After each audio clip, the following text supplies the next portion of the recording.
Shalom, shalom, shalom, frères et sœurs. Très heureux de vous retrouver en ce soir. Depuis le dimanche, nous sommes entrés dans la semaine sainte, la semaine décisive où nous allons être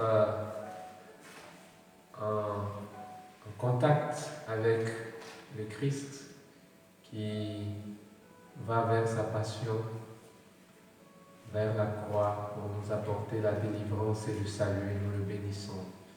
Je vous salue tous, vous qui vous connectez depuis chez vous ce soir. J'espère que vous avez eu un bon dîner de semaine sainte.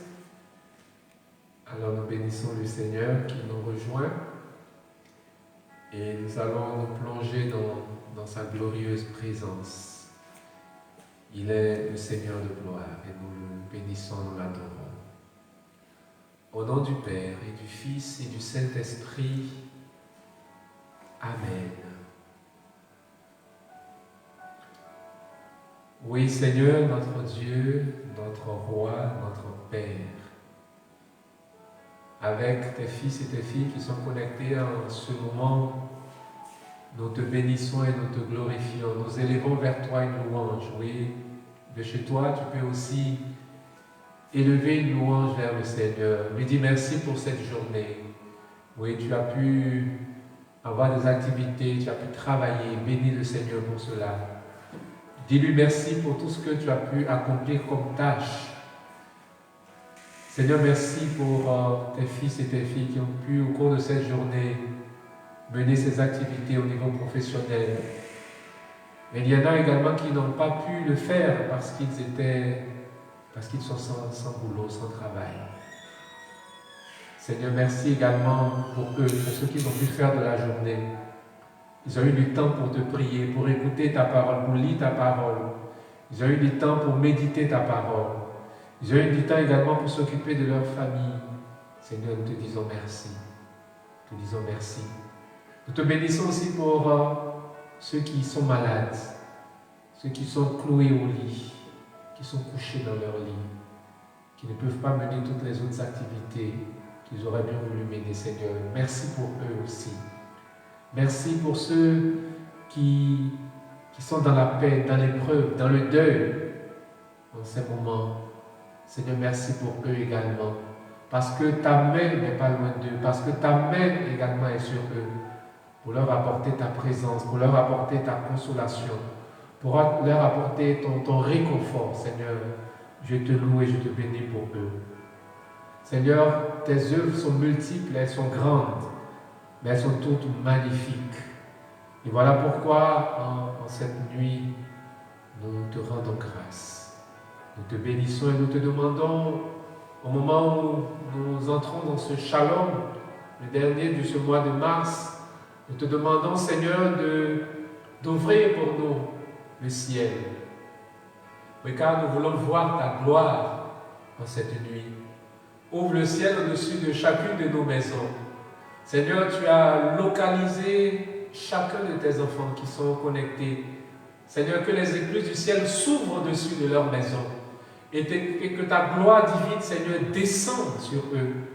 Que la puissance de ta bénédiction descende sur eux. Que l'onction de ton esprit descende sur eux, Seigneur. Qu'ils soient profondément visités par ton Saint-Esprit. Pour que ces 3 quarts d'heure que nous allons passer ensemble soient avec toi et en toi. Seigneur, nous te rendons grâce pour ta fidélité. À toi tout honneur et à toi toute gloire. Cette prière, c'est par les mains et le cœur de Jésus, ton Fils, que nous l'élevons vers toi. Merci de nous garder dans ta divine présence.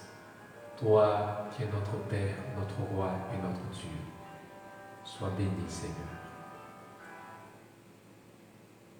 Amen. Chers frères et sœurs, nous rendons grâce au Seigneur. Alors, je suis vraiment heureux de vous retrouver. Depuis plusieurs semaines, nous avons abordé la question de la parole de Dieu. Nous avons eu toute une série de méditations, ce ne sont pas des enseignements en tant que tels, mais c'est la parole de Dieu partagée et elle portait sur la puissance de la parole de Dieu qui est créatrice, la parole de Dieu qui est providence, qui nous porte, qui nous soutient, et cette parole de Dieu qui est efficace, qui agit efficacement dans nos vies, et c'est par sa parole que Dieu intervient pour nous, nous l'avons vu. Nous avons également, ces dernières semaines, vu le ministère de ceux qui portent la parole de Dieu, les prophètes. Les prophètes d'autrefois, mais également les prophètes d'aujourd'hui. Ceux que Dieu a établis par le baptême, ceux que Dieu a appelés de manière spécifique pour porter un ministère particulier de sa parole.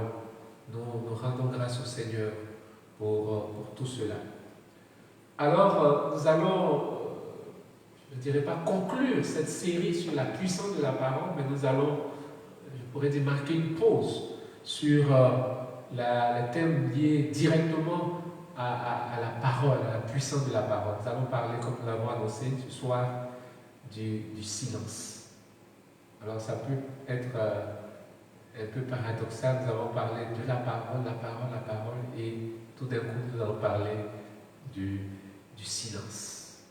Du silence. Et pourtant, le silence que nous concevons généralement comme absence de la parole, mais nous allons voir que le silence est également parfois expression de Dieu. Le silence est parfois parole de Dieu. Oui. Nous allons lire un passage de l'Ancien Testament, le premier livre des rois, où le prophète Élie va vivre une expérience un peu particulière. Nous sommes dans le premier livre des rois, au chapitre 19. Nous commençons au verset 7. Une seconde fois, l'ange du Seigneur le toucha et lui dit, « Lève-toi et mange, car il est long le chemin qui te reste. » Élie se leva, mangea et but, puis, fortifié par cette nourriture, il marcha 40 jours et 40 nuits jusqu'à l'Horeb, la montagne de Dieu. Là, il entra dans une caverne et y passa la nuit. Et voici que la parole du Seigneur lui fut adressée. Il lui dit, « Que fais-tu là, Élie » Il répondit, « J'éprouve une ardeur jalouse pour toi, Seigneur, Dieu de l'univers. Les fils d'Israël ont abandonné ton alliance, renversé tes autels et tué tes prophètes par l'épée. Moi, je suis le seul à être resté. Ils cherchent à prendre ma vie. » Le Seigneur dit, « Sors et tiens-toi sur la montagne devant le Seigneur, car il va passer. » À l'approche du Seigneur, il y eut un ouragan si fort et si violent qu'il fendait les montagnes et brisait les rochers. Mais le Seigneur n'était pas dans l'ouragan. Et après l'ouragan, il y eut un tremblement de terre. Mais le Seigneur n'était pas dans le tremblement de terre. Et après ce tremblement de terre, un feu. Mais le Seigneur n'était pas dans ce feu. Et après ce feu, le murmure d'une brise légère. Aussitôt qu'il l'entendit, Élie se couvrit le visage avec son manteau. Il sortit et se tint à l'entrée de la caverne. Alors il entendit une voix qui disait, « Que fais-tu là, Élie » Donc nous sommes au chapitre 19 du premier livre des rois. Nous avons lu les versets 7 à 13. Voici que le grand prêtre et le grand prophète, Élie, va vivre une expérience particulière. Élie se retrouve dans la caverne. On nous dit qu'il a marché pendant 40 jours et 40 nuits. Alors pour nous qui sommes dans le temps de carême, cela est évocateur de réalité que nous connaissons, que nous vivons. Car le temps de carême, c'est aussi 40 jours, 40 nuits que nous passons dans la présence de Dieu, dans la prière, dans la pénitence, dans l'écoute de la parole de Dieu. Élie est un homme de Dieu qui, on pourrait dire, a l'expérience, je ne dirais pas l'habitude, mais a l'expérience de l'écoute de Dieu. En tant que prophète, nous l'avons dit également, le prophète, il reçoit la parole de Dieu et il la transmet, il la communique, il la véhicule. Il est le porteur de la parole de Dieu. Alors Élie a l'expérience de la parole de Dieu et de la présence agissante de Dieu. La particularité d'Élie, c'est que par Élie, Dieu a accompli de grands signes, de grands miracles. Souvenons-nous par exemple, il a défié les 400 prophètes de Baal à lui tout seul. Voilà. Ou encore, Élie est la veuve de Sarepta. Voilà. Donc il y a eu de grands miracles qui ont été accomplis par Élie. Donc il a l'expérience de Dieu. Et ce qu'il va vivre va nous renseigner et doit nous aider sur notre expérience de Dieu. Dieu agit, Dieu parle. Mais parfois, l'agir et la parole de Dieu se déroulent dans le silence. Dans le silence. Ou du moins, cet agir, cette action de Dieu et cette parole de Dieu se manifestent de manière tout autre, de manière parfois inattendue. On nous dit, le Seigneur dit à Élie, prépare-toi parce que je vais passer par là. Alors, on nous dit que donc Élie sort et il y a eu dans un premier temps un ouragan, un vent violent. Voilà. Ceux qui ont vécu déjà des ouragans, des tempêtes, ils savent de quoi il s'agit. On nous dit un ouragan si fort et si violent qu'il fendait les montagnes et brisait les rochers. Alors, Dieu étant connu comme étant puissant, étant fort, on peut imaginer que Dieu se trouvait dans l'ouragan qui fendait quand même les montagnes, c'est pas rien. Il fendait les rochers, c'est pas rien, c'est pas du papier. Mais on nous dit que Dieu n'était pas dans l'ouragan. Dieu n'était pas dans l'ouragan. Il y eut un tremblement de terre. Ah, je ne nous souhaite pas de vivre un jour un tremblement de terre.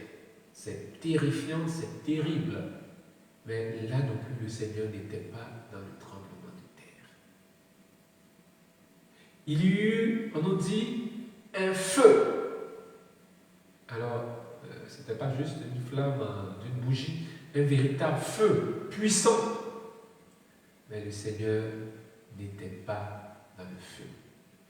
Et finalement, on nous dit le murmure d'une brise légère. Et c'est là que Élie, l'homme de Dieu, va discerner la présence de Dieu. Il va discerner la présence de Dieu. On nous dit, aussitôt, il se couvre le visage parce qu'il ne peut pas supporter de voir Dieu dans sa gloire face à face. Oui, frères et sœurs, Dieu s'adresse à nous. Il s'est adressé à nous dans sa parole. Il s'adresse à nous de manière prophétique aujourd'hui encore par sa parole, mais également par ses actes, par ses œuvres. Nous devons comprendre que Dieu se manifeste aussi dans le silence. Et alors, si Dieu se manifeste dans le silence, comment savoir que le silence en question n'est pas un vide? Comment savoir que c'est vraiment un silence de Dieu? Ça, c'est un premier point. Un autre point, lorsque nous regardons notre vie, notre monde, avec tout ce qui s'y trouve, tout ce qui s'y déroule, alors on dirait, on prie quand même. L'Église prie, les chrétiens prient, on fait des mortifications, on jeûne, on fait des pèlerinages, etc. Mais il y a encore la souffrance, il y a encore des scandales d'injustice, il y a encore des phénomènes qui emportent des enfants, des innocents, etc. Quel est ce silence de Dieu? Ce silence de Dieu signifie-t-il l'indifférence de Dieu, l'inaction de Dieu, le retrait de Dieu, l'abandon de Dieu? Dieu nous aurait-il abandonnés? Comme disaient les Israélites, les Hébreux, à un moment donné, il n'y a plus en ce temps ni prince, ni chef, ni prophète. Sous-entendu, il n'y a plus La parole de Dieu, nous ne l'entendons plus, nous ne la recevons plus. Dieu fait silence. Dieu s'est tu. Mais ça signifie quoi? Nous a-t-il abandonnés? Nous a-t-il lâchés? Se montre-t-il désormais indifférent à ce que nous vivons dans notre monde, dans notre vie personnelle? Le silence de Dieu ne signifie pas l'inaction de Dieu, l'absence de Dieu. Et parfois, il arrive que Dieu s'adresse à nous dans le silence. Nous sommes dans la semaine 7 et je le disais au début, nous accompagnons Jésus sur le chemin de la croix, le chemin de la passion. Et le vendredi saint, après le chemin de croix, l'office de la passion, et d'ailleurs cela commence le jeudi saint au soir, après la messe, il n'y a pas de chant de sortie en tant que tel. Nous nous retirons dans le silence déjà. Et ce silence pourrait s'intensifier, le grand silence du vendredi saint, du samedi saint. Mais pendant ce silence, beaucoup de choses se passent. Beaucoup de choses se passent dans le monde spirituel. L'apôtre Pierre nous révèle que lorsque Jésus est mort, il est descendu dans les enfers. Il est descendu aux enfers, au séjour des morts. Le silence de Dieu ne signifie pas toujours inaction de Dieu.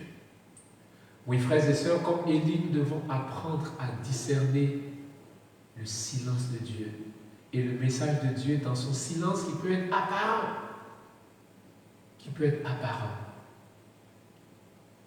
C'est très important. Élie a su discerner le passage de Dieu, non pas dans l'ouragan, non pas dans le tremblement de terre, ni dans le feu, mais dans la brise légère. Très important. Nous aussi, dans notre vie, parfois nous prions et nous avons l'impression qu'il n'y a pas de réponse. Il faut savoir ce que signifie la non-réponse apparente, je dis bien apparente, du Seigneur. La Vierge Marie a été choisie par le Seigneur pour être la mère de Jésus. Marie a reçu la visite de l'ange Gabriel un jour. Nous venons de célébrer l'Annonciation il y a quelques jours. Mais après cela, on ne nous a pas dit que l'ange apparaissait à Marie tous les jours. Et Marie a vécu un certain nombre d'événements. Et ce n'est pas sûr, ce n'est pas toujours qu'elle les comprenait.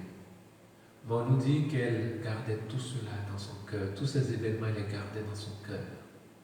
Quand à 12 ans, Jésus est resté au temple, pendant qu'eux prenaient la route pour retourner chez eux, et lorsqu'ils l'ont retrouvé, il a dit, ne savez-vous pas que je dois être aux affaires de mon Père? Elle ne comprenait pas tout. Elle gardait tous ces événements, elle les méditait dans son cœur. Frères et sœurs, si nous voulons saisir le message de Dieu, que ce soit une parole annoncée ou un silence parlant, alors il nous faut savoir nous-mêmes faire silence en nous-mêmes. Pour comprendre le silence de Dieu, pour comprendre même la parole de Dieu donnée, il nous faut savoir faire silence. Silence en nous-mêmes. Le silence de Marie n'est pas absence juste une absence de parole, d'une manière générale, comme on définit actuellement le silence. Le silence de Marie est contemplation, comme le dit notre fondateur, le frère Clément Akobé. Le silence de Marie est prière, le silence de Marie est contemplation. Et c'est dans ce silence marial que nous sommes invités à entrer, à savoir faire silence en nous-mêmes et autour de nous pour être à l'écoute du Seigneur. Et je pourrais dire à l'écoute du silence de Dieu. du silence parlant de Dieu. Car Dieu nous parle beaucoup plus que nous ne le pensons. Dieu nous parle beaucoup plus que nous ne le pensons. Et je peux vous le dire,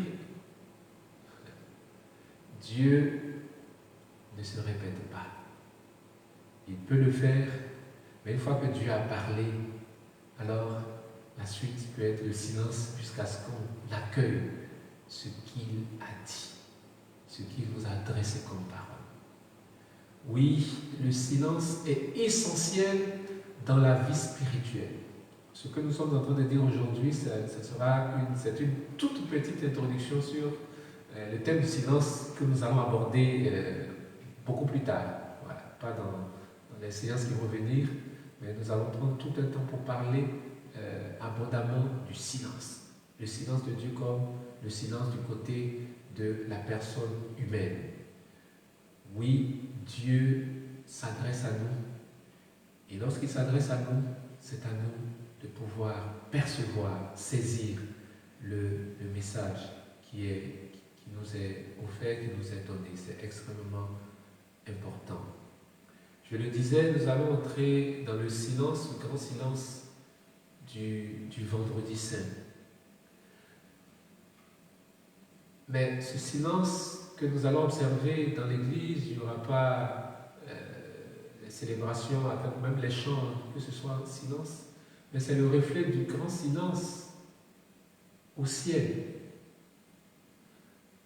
Je me rappelle, il y a une année, nous étions un vendredi saint, mais ce que je percevais, c'était ce silence du ciel, le silence du Père devant son Fils qui était malmené, qui était insulté, injurié, son Fils qui était malmené, son Fils qui a été injustement jugé et condamné, son Fils qu'on a arrêté comme un vulgaire bandit criminel de grand chemin, comme un terroriste, son Fils qu'on a déshabillé, son Fils sur qui on a craché sur le Fils de Dieu.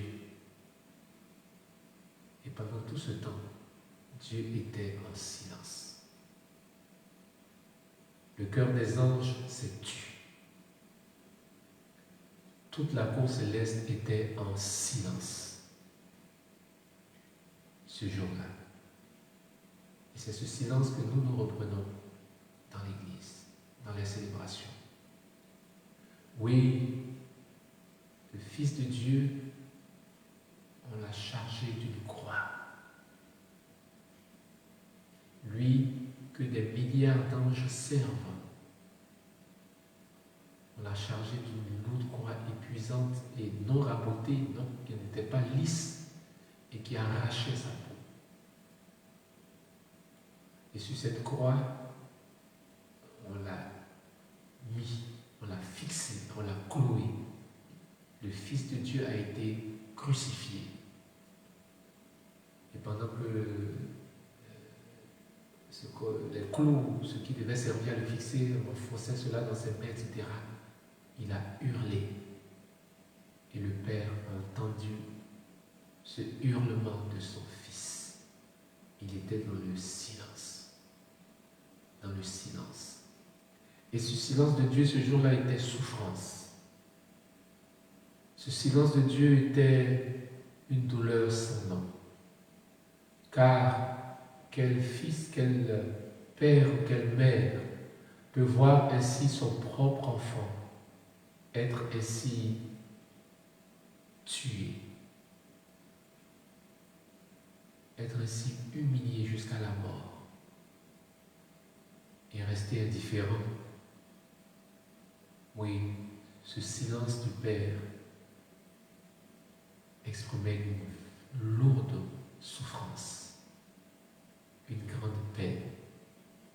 Car la crucifixion du Fils a été la crucifixion du cœur du Père. La souffrance du Fils était partagée par le cœur du Père. Oui, c'est cela le silence de Dieu ce jour-là. Silence qui se voulait acceptation de l'offrande que lui faisait son Fils. Car c'est à lui que l'offrande était faite. C'est à lui que le Fils souffrait. Il a dit, Père, en tes mains, je remets mon esprit. En tes mains, Père, je remets mon esprit. Jésus agissait comme étant le grand prêtre, tel qu'il n'en a jamais existé avant lui et tel qu'il n'en existera jamais après lui, en dehors de lui-même. Jésus a offert le sacrifice suprême à la croix. Le seul grand prêtre qui s'offre lui-même. Il n'a pas offert un animal en sacrifice, mais il s'est offert lui-même. C'est un sacrifice unique, sans égal, sans pareil. Et le Père a vécu tout cela dans le silence. Dans le silence. Voir son Fils ainsi en sang, il a accueilli tout cela dans le silence. Alors, frères et sœurs, lorsque nous parlons du silence de Dieu, nous sommes loin d'imaginer ce que c'est. Et de la même manière que le Père a eu le cœur crucifié, transpercé, en voyant ainsi son Fils, ainsi en est-il chaque fois qu'un enfant de Dieu, un fils de Dieu, une fille de Dieu est dans l'épreuve. Lorsqu'un enfant de Dieu est soumis à des violences physiques, violences spirituelles, violences morales, mentales, ainsi le cœur du Père est déchiré, il vit tout cela dans le silence. Mais nous l'avons dit, le silence de Dieu n'est pas refus d'action, refus d'agir. Puisque lorsque Jésus a tout remis entre les mains de son Père, lorsqu'il a dit tout est accompli, alors se sont enchaînées d'autres actions dans le silence du tombeau, dans le silence apparent du tombeau.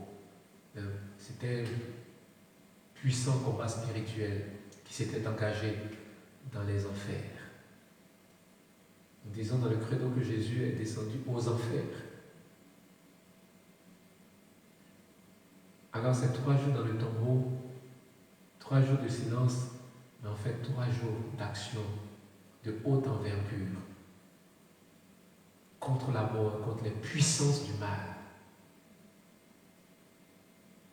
Et c'est au terme de ces 3 jours, ou du moins au 3e jour, que la victoire a retenti, que la victoire a été définitivement acquise et Jésus est sorti du tombeau.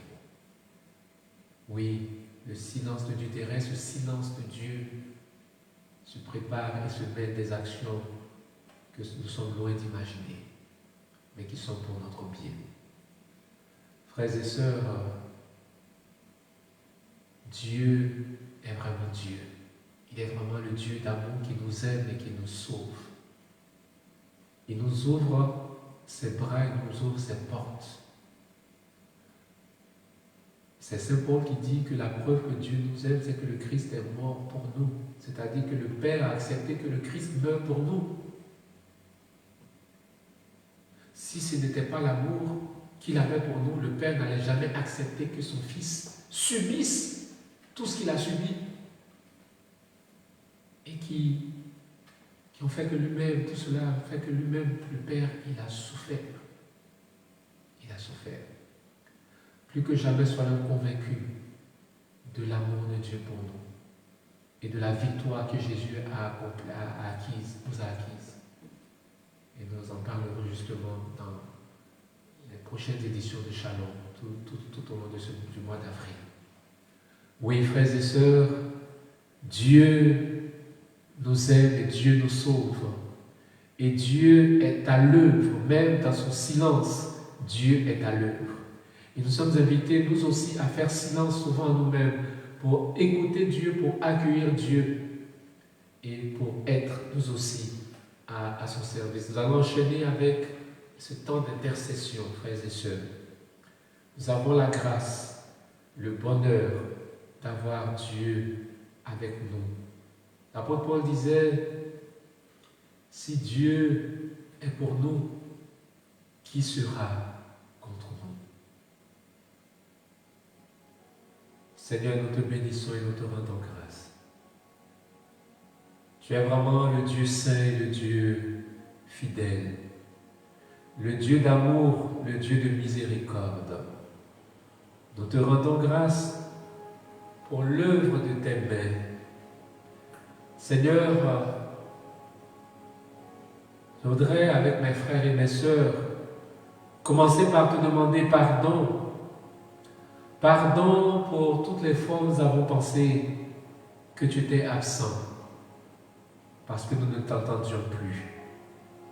Pardon pour toutes les fois où nous avons pensé que tu ne faisais rien, rien pour nous, que tu nous laissais à notre triste sort.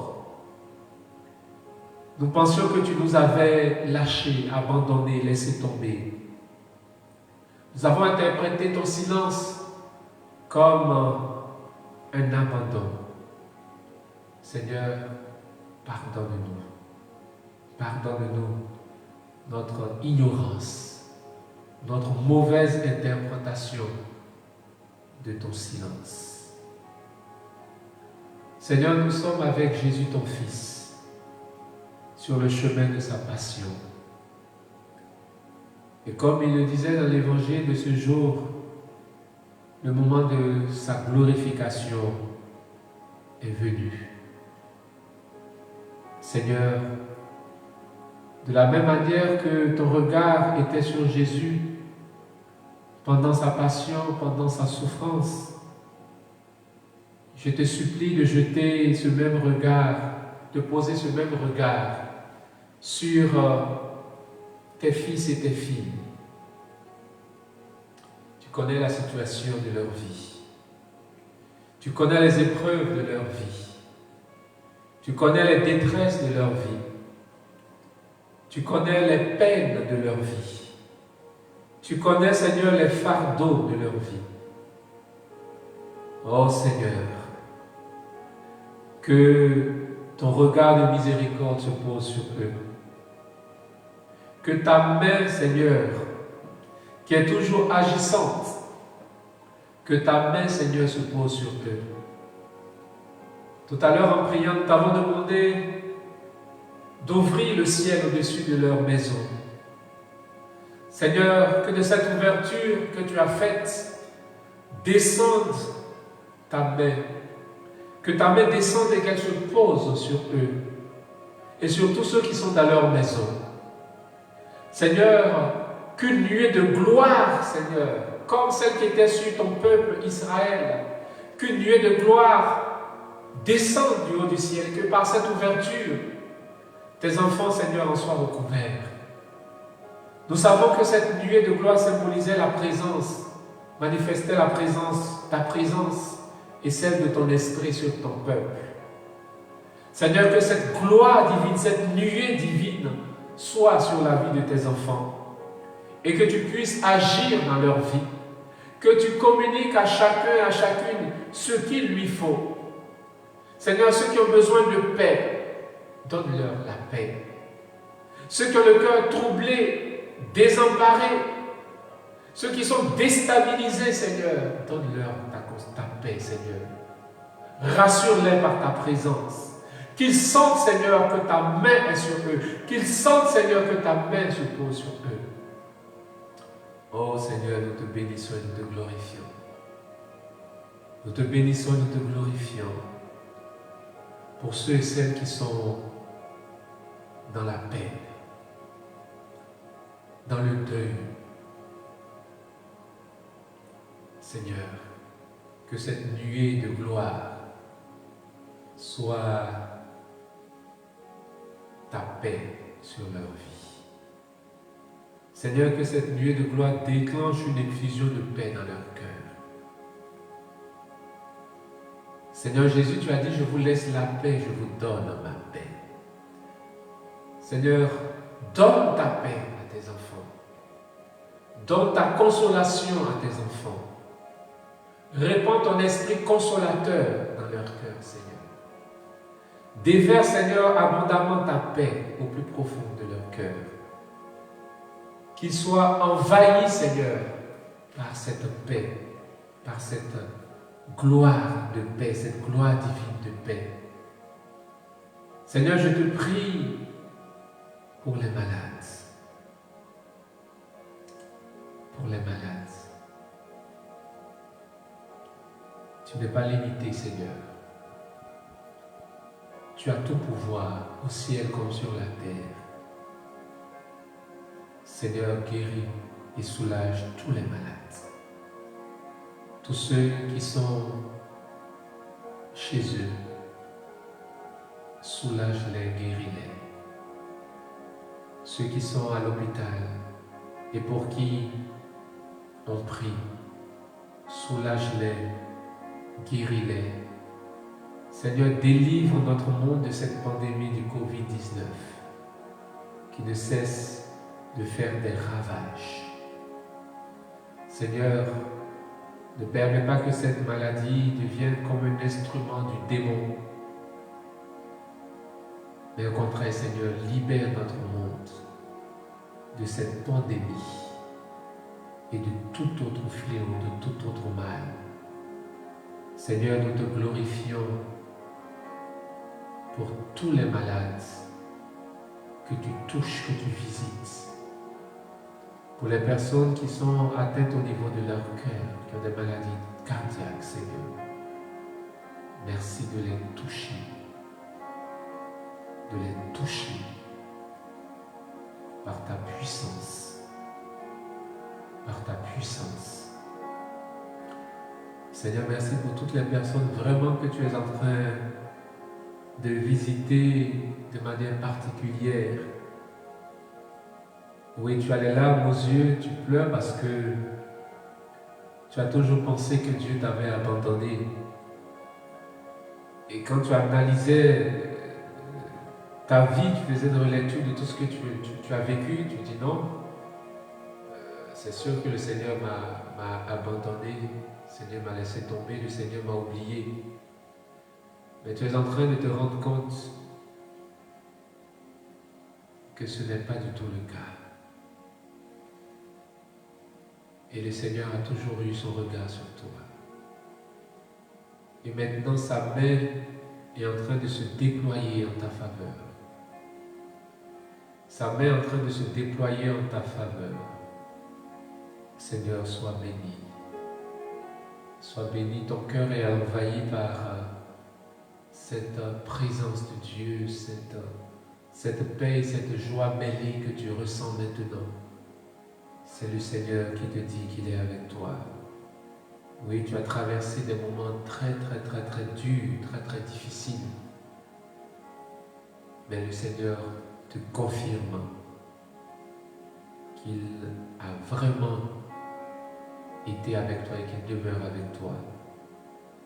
Seigneur, merci pour ta fidélité, merci pour ta bonté. Merci pour ta gloire manifestée en notre faveur. Seigneur, merci de rejoindre toutes ces familles. Merci d'entendre la prière de tes enfants. Merci de rejoindre, Seigneur, tout ce qu'il te présente comme supplication. Et merci de les rejoindre, de les écouter, de les exaucer. Le Seigneur dit à l'une de ses filles, oui, ta faute est enlevée, ton péché remis. Oui, tu t'es éloigné du Seigneur gravement.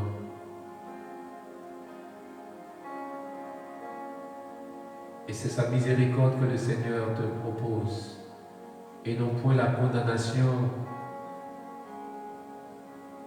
car c'était l'aboutissement logique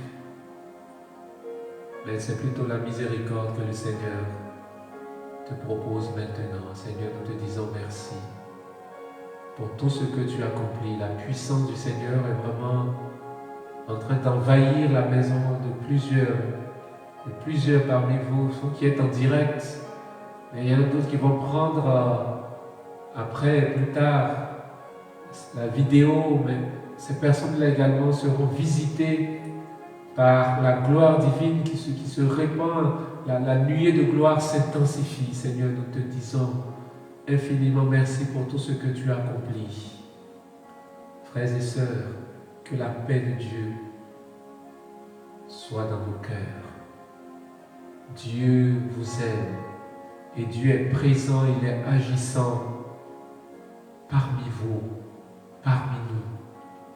Que son nom soit béni, que son nom soit glorifié. Lui qui est présent et qui agit dans nos vies éternellement.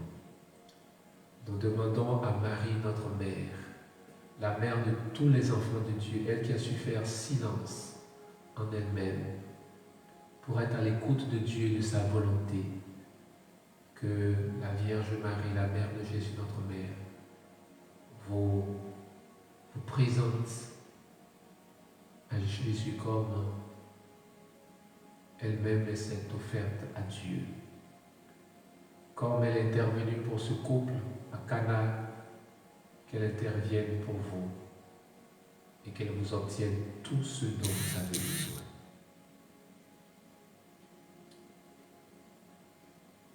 Gloire soit rendue au Père et au Fils et au Saint-Esprit, comme il était au commencement, maintenant et toujours, et dans les siècles des siècles. Amen. Frères et sœurs, nous rendons grâce au Seigneur pour ce temps de ce soir qui s'achève maintenant. Nous vous donnons rendez-vous pour le mardi prochain et nous serons déjà dans l'octave de Pâques, donc dans la résurrection, et ce seront des thèmes donc en lien avec la résurrection, avec la victoire de Jésus-Christ que nous aurons. Alors, d'ores et déjà, je vous souhaite une bonne suite de semaine sainte, que le Seigneur continue d'agir en votre faveur, qu'il vous bénisse, qu'il vous comble dans tous les domaines, qu'il vous donne d'avoir part à sa grâce, qu'il vous élève dans tous les domaines de votre vie. Donc déjà, bon jeudi saint, bon vendredi saint, bon triduum pascal, bonne fête de Pâques et bonne résurrection à tous et à toutes. Que la bénédiction du Seigneur demeure sur vous. Le Seigneur soit avec vous et avec votre esprit, et que Dieu Tout-Puissant vous bénisse, le Père,